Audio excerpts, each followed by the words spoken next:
PM Narendra Modi ने 553 railway स्टेशनों का किया शिलान्यास। आज रेलवे स्टेशन एयरपोर्ट जैसे हैं, पीएम मोदी का बयान। थाईलैंड के डिप्टी पीएम अपनी पहली आधिकारिक यात्रा पर पहुंचे दिल्ली। बीजेपी अध्यक्ष जेपी नड्डा ने विकसित भारत मोदी की गारंटी रथ को दिखाई हरी झंडी। कल दिल्ली में आप और पीएसी की बड़ी बैठक, लोकसभा उम्मीदवारों के नाम को लेकर होगी चर्चा। सुपौल पहुंची तेजस्वी यादव की जन विश्वास यात्रा, बोले जनता का सहयोग मेरे ऊपर कर्ज।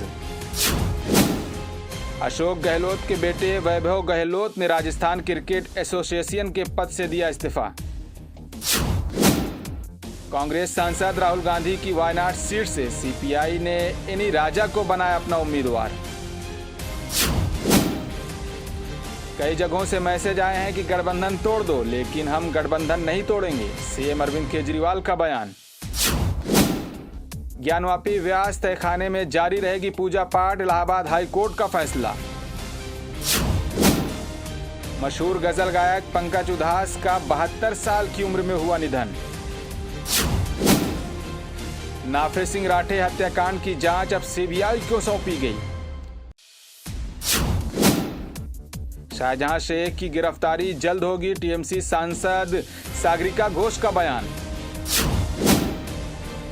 नोएडा पुलिस ने लगाई रोक, किसानों का ट्रैक्टर मार्च एक्सप्रेसवे पर एंट्री की नहीं दी अनुमति।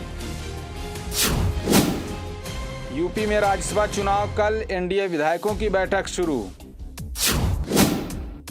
मोदी जी की गारंटी, भय की गारंटी, भ्रष्टाचार, लूट, छल कपट की गारंटी, कांग्रेस प्रवक्ता का बयान। बेंगलुरु में हिंदी भाषी किसान को मेट्रो में सफर करने से रोका, स्टाफ को पहनावे से थी दिक्कत। आजमगढ़ से बसपा के दिग्गज नेता गुड्डू जमाली समाजवादी पार्टी में हो सकते हैं शामिल, सपा नेता आईपी सिंह का दावा। उत्तर प्रदेश में सपा कर सकती है टीएमसी के साथ गठबंधन, सपा टीएमसी को दे सकती है एक सीट का ऑफर। महाराष्ट्र मराठा आंदोलन हुआ उग्र, आंदोलनकारियों ने जालना में जलाई बस।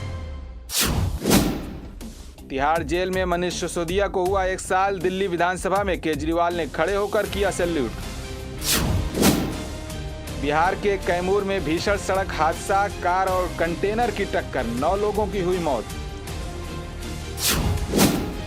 यूपी जौनपुर में रोडवेज बस और ट्रैक्टर ट्रॉली की टक्कर, 6 मजदूरों की हो गई मौत। भारत ने 5 विकेट से जीता चौथा टेस्ट, सीरीज की अपने नाम।